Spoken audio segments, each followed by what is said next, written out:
캐나다가 살기 좋다는 것도 이제 옛말인 것 같습니다. Gender won't decide the choices we make.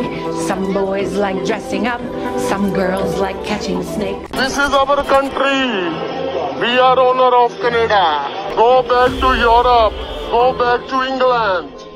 캐나다의 물가라든지 또 세금은 원래 높았었고요. 의료 시스템은 엄청 느린 일처리 때문에 제대로 된 서비스를 받기 어려운 거죠. 그런데 아무리 단점이 많아도 또 이민은 필요에 의해서 가는 사람들이 대부분이기 때문에 자신의 목적만 맞으면 갈 수밖에 없어요. 캐나다 교육은 전 세계적으로 알아주기 때문에 한국인들이 유학을 많이 가는 국가 중에 하나였습니다. 그런데 교육 때문에 캐나다로 이민을 갔던 한국인들이 미국으로 다시 이민을 가려고 저희에게 문의를 엄청 주시는데요. 정말 어렵게 캐나다로 이민을 갔을 텐데 왜 다시 미국으로 이민을 가는 걸까요? 첫 번째 이유는 어린 아이들에게 성전환 교육을 하기 때문인데요. 현재 캐나다에서는 공립학교에서 성 정체성에 대한 이해를 높이는 SOGI 123이라는 프로그램을 운영 중인데, 쉽게 얘기하면 공립학교 학생들에게 동성애의 삶을 축하하고 성별이 유동적인 거를 가르친다고 해요. 실제로 수업을 하는 모습을 보면 정말 이게 맞나 싶은 생각이 드는데요. Gender won't decide the choices we make.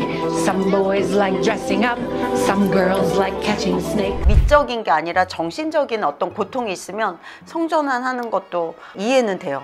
내 아들이 한다 그러면 너무 충격받을 것 같아요. 어렸을 때 저희 아들도 이제 호주로 넘어갔는데 성전환을 해도 가능하다라는 교육을 시키더라고요. 성에 대한 오픈은 좋은데 학부형 입장에서는 이게 맞나 싶은 게 사실입니다. 저도.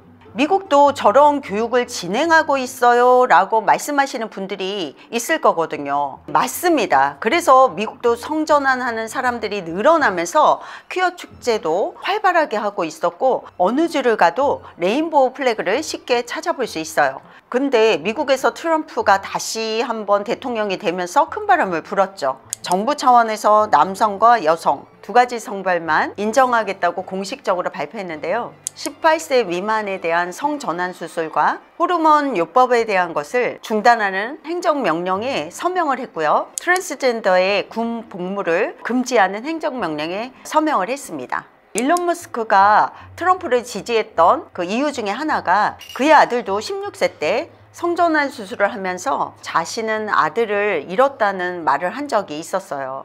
두 번째 이유로는 인도인이 너무나 많아지고 있기 때문인데요. 캐나다에서 30년 동안 거주하신 분들의 댓글을 한번 참고해서 말씀드리자면, 유학은 명목상일 뿐이고 사실상 미국보다 이민의 턱이 낮기 때문에 인도 자국 내 브로커들을 통해서 많은 이들이 일단 들어와서 눌러앉는 형식이에요. 재산 관련 서류들도 위조된 게 태반이다 보니까 국립공원이라든지 또 고속도로 옆에서 단체로 텐트 치고 노숙을 하는 이들도 많다고 합니다.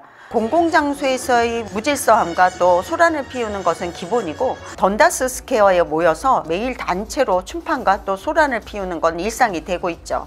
무분별한 유학생을 받다 보니까 당연히 수준 이하의 사람들이 많이 들어와서 지난 5년에서 10년간의 성범죄라든지 강력살인, 또 사기, 차량도난, 조직범죄, 무기를 동반한 강력범죄 등이 급상승하고 있는데요. 얼마 전에 또 토론토 시경찰은 차량도난 신고를 감당 못해서 그냥 차 키를 차 지붕 위에 놓아서 적어도 지방까지 도둑이 들어오는 것까지 방지해보라는 망언을 했다가 엄청난 비난을 받기도 했습니다. 최저 시급 일자리라도 낮다 하면 거짓말 하나 없이 몇백 명이 몰려가니 캐나다인 학생들이 일자리를 찾는 건 이제 기적인 수준이고요. 매일 버스와 지하철이 아침부터 늦은 새벽까지 항상 10,000원인 거죠.